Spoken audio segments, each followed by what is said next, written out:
Sejam bem-vindas e bem-vindos ao Painel de Notícias. Eu sou Adriana Dutra e quero deixar você por dentro de decisões de destaque da Justiça Federal da Primeira Região. O TRF da Primeira Região entende ser essencial avaliar a vulnerabilidade social no caso concreto para concessão de benefício. TRF1 reconhece o direito de servidor público de usufruir licença por motivo de casamento, mesmo no caso de união estável. TRF da Primeira Região decide que não incide contribuição previdenciária sobre valores pagos a títulos de férias indenizadas e adicional de 1/3. TRF1 entende ser razoável o uso de tornozeleira eletrônica por acusado de tráfico de drogas. É a partir de agora, continue ligado.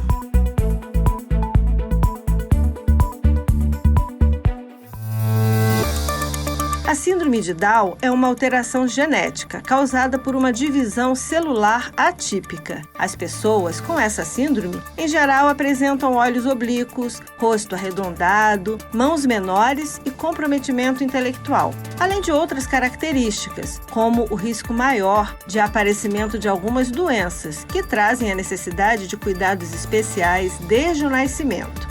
Essas particularidades dão a essas pessoas o direito a algumas isenções e benefícios previdenciários, como é o caso do benefício de prestação continuada no caso das famílias de baixa renda. Mas o critério para a concessão não é único. Segundo decisão recente do TRF da Primeira Região, a vulnerabilidade social deve ser avaliada. Confira com Rafael Braga.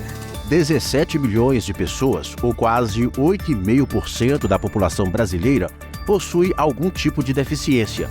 Com deficiência intelectual, são 2,5 milhões, 270 mil delas com síndrome de Down. Liane Martins, que tem 59 anos de idade, é uma delas. Trabalhou em órgãos públicos, creches, dentre outros lugares. Teve a carteira assinada por 16 anos e até escreveu um livro contando que trabalhar com amor faz toda a diferença. Essa é uma pessoa que chama Liane, mulher como todas. Aliás, Liane Martins Moraes. Mas o que importa não tem preço, tem o amor pelo trabalho. Mas nem toda pessoa com algum tipo de deficiência consegue se sustentar dignamente e precisa buscar a ajuda do Estado por meio de benefícios da Previdência Social, por exemplo. E quando não consegue, acaba recorrendo à Justiça, como fez a família de uma criança com síndrome de Down de Goiás, que conseguiu aqui no TRF da Primeira Região o direito de receber o benefício de prestação continuada, o chamado BPC, no valor de um salário mínimo. O caso foi relatado pelo desembargador federal João Luiz de Souza, que entendeu terem sido cumpridos os requisitos para receber o BPC.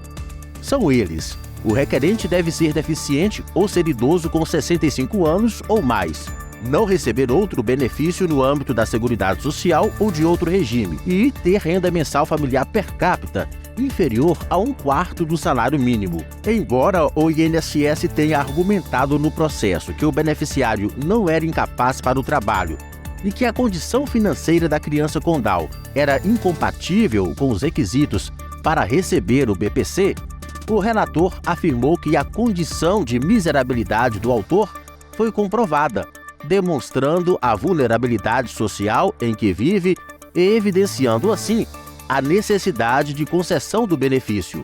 Antes de levarem os casos à Justiça, as famílias percorrem um longo caminho administrativo para tentar conseguir o benefício, como explica a presidente da Federação Brasileira das Associações de Síndrome de Down, Cleo Boom. Aí tem toda a burocracia, a demora, na marcação junto ao INSS, que nós sabemos as filas imensas que os dados mostram aí, de demora. Nós temos família que demora 1 ano e meio, 2 anos, quer dizer, como é que essa pessoa sobrevive, como é que essa pessoa vai desenvolver nas terapias.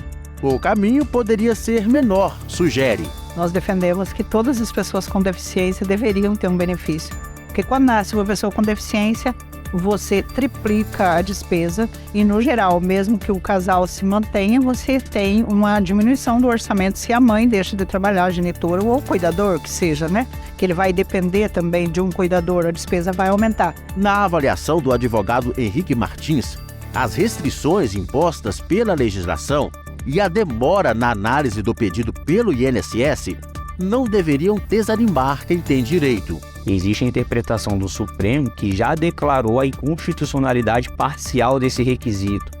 Eu lido com muito caso que o cliente já chega para mim com pessimismo processual no sentido de que ele é deficiente, mas mora, por exemplo, com a mãe, e a mãe está recebendo um benefício de aposentadoria por invalidez, que é um salário mínimo. Então, o que eu gostaria de citar aqui, essa regra ela é relativa, não é absoluta. Depende de caso a caso, tanto da questão da deficiência quanto da apuração da miserabilidade social. A inscrição do cadastro único eu achei um avanço para poder comprovar a miserabilidade, porque ele estaria todas as pessoas que estão no cadastro único, em regra, passam por uma miserabilidade social e necessitam de uma proteção estatal para poder ter direito a qualquer benefício social que seja.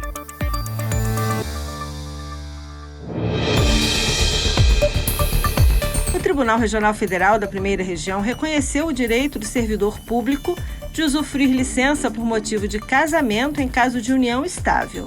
Quem dá mais detalhes é Ana Paula Souza. A decisão da primeira turma do TRF1 confirmou sentença da 12ª Vara da Seção Judiciária da Bahia, que reconheceu o direito de servidores públicos usufruírem da licença casamento em caso de união estável devidamente registrada. No recurso, a União alegou que a legislação apresenta definições distintas entre casamento e união estável, mas ao analisar o caso, o relator do processo, desembargador federal Moraes da Rocha, afirmou que é unânime o entendimento sobre a equiparação do Instituto da União Estável ao casamento. O desembargador destacou o artigo 1723 do Código Civil, que reconhece como entidade familiar a união estável configurada na convivência pública, contínua e duradoura e estabelecida com o objetivo de constituir família. Contudo, Moraes ressaltou que não é possível a concessão de nova licença em caso de conversão da união estável em casamento.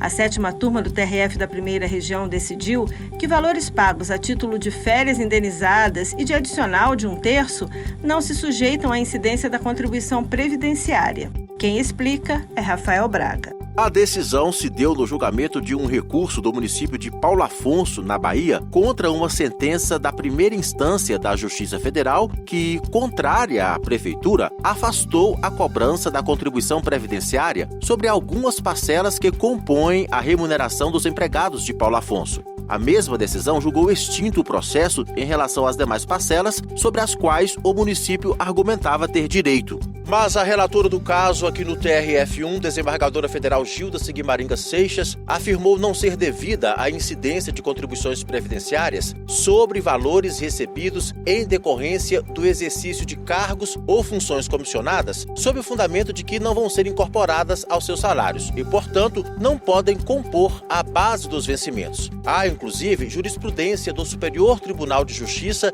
nesse sentido. Gilda Seixas ressaltou ainda que o TRF da Primeira Região tem reiteradamente decidido que os valores pagos a título de férias indenizadas e seu respectivo adicional de 1/3 não se sujeitam à incidência da contribuição previdenciária, tendo em vista a natureza indenizatória destas verbas. A decisão da 7ª turma do TRF1 foi unânime.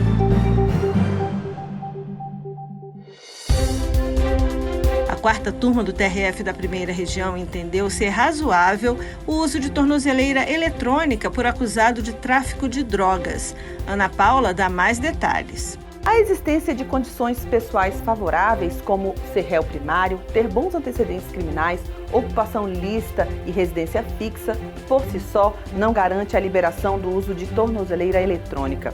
Com esse entendimento, a 4ª turma do TRF da Primeira Região negou o pedido para suspender o monitoramento eletrônico de um homem que foi preso acusado pelo crime de tráfico de drogas. Ele foi abordado pela Polícia Federal em uma aeronave que taxiava em pista de pouso no município de Ipixuna, no Pará. Por ainda não ter sido julgado, teve a prisão preventiva revogada, mas foram fixadas medidas cautelares como o monitoramento eletrônico. O acusado pediu a revogação do uso da tornozeleira porque trabalha com atendimento ao público em uma clínica de estética e alegou que se sente constrangido com o uso do equipamento. A questão foi analisada no TRF1 pelo juiz federal convocado Antônio Osvaldo Scarpa. O magistrado destacou que o uso do equipamento atende aos princípios da razoabilidade e proporcionalidade e que o sentimento de desaprovação pela utilização de monitoramento eletrônico não é suficiente para afastar a medida adotada em benefício do próprio réu e da sociedade.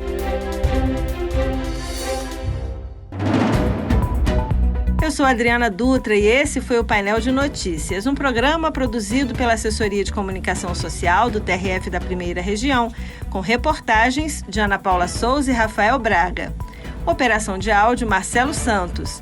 Coordenação geral, Ivani Moraes. E você, ouvinte da Rádio Justiça, tenha uma ótima semana. A gente se encontra de novo na próxima edição do Painel de Notícias. Até lá!